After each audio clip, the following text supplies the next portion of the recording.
Hai teman-teman, perkenalkan nama saya Nigusti Ayumas Namitasari. Saya dari kelas 10 MIA 4.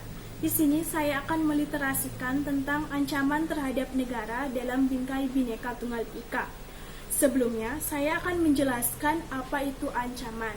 Ancaman adalah setiap usaha dan kegiatan baik dari dalam maupun luar negeri yang dinilai membahayakan kedaulatan negara, keutuhan wilayah, dan keselamatan segenap bangsa. Ancaman dibagi menjadi dua, yaitu ancaman terhadap integrasi nasional dan ancaman terhadap Infolexos Budangkan. Ancaman terhadap integrasi nasional. Ancaman dari integrasi nasional tersebut datang dari luar maupun dalam negeri. Indonesia sendiri dalam berbagai dimensi kehidupan. Ancaman tersebut berupa ancaman militer dan ancaman non-militer. Ancaman militer adalah ancaman yang menggunakan kekuatan bersenjata dan terorganisasi dan dapat merusak kedaulatan negara. Contohnya spionase dan sabotase.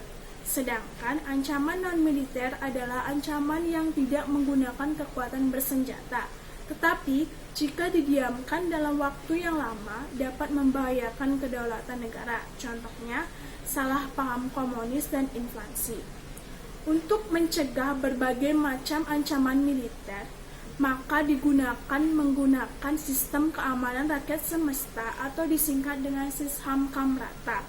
Sisham Kamrata ini bercirikan aspek-aspek sebagai berikut. Yang pertama, kerakyatan, yang kedua, kesemestaan, dan yang ketiga, ancaman terhadap Infolexos Budangkan yang singkatan dari ideologi, politik, ekonomi, sosial budaya, pertahanan, dan keamanan.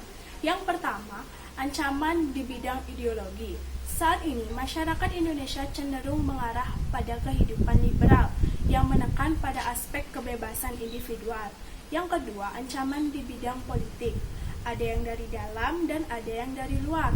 Contoh yang dari dalam yaitu korupsi, isu-isu politik, pelanggaran HAM. Sedangkan contoh dari luar yaitu terorisme.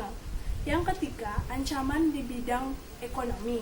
Yang pertama, perekonomian akan mudah dikuasai oleh pihak asing. Yang kedua, sektor-sektor ekonomi yang mendapat subsidi akan mudah berkurang.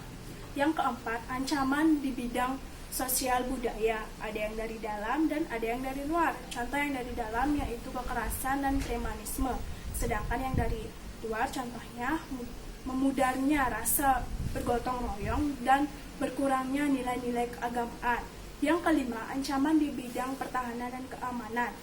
Adanya teror dan konflik SARA yang memiliki tujuan yang sama, yaitu agar bangsa Indonesia tidak dapat hidup damai dan. Yang ketiga, ancaman disintegrasi pasca reformasi.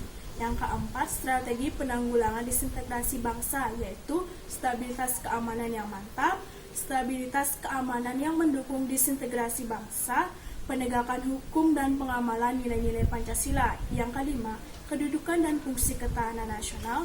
Yang keenam, konsepsi ketahanan nasional. Yang ketujuh, ancaman berbentuk pemberontakan dan terorisme. Yang kedelapan, peran serta masyarakat untuk mencegah berbagai macam ancaman, yaitu tidak membeda-bedakan keberagaman, menjalankan ibadah sesuai agama, menjaga lingkungan dengan baik, dan menjaga persatuan dan kesatuan bangsa, dan yang lain-lain.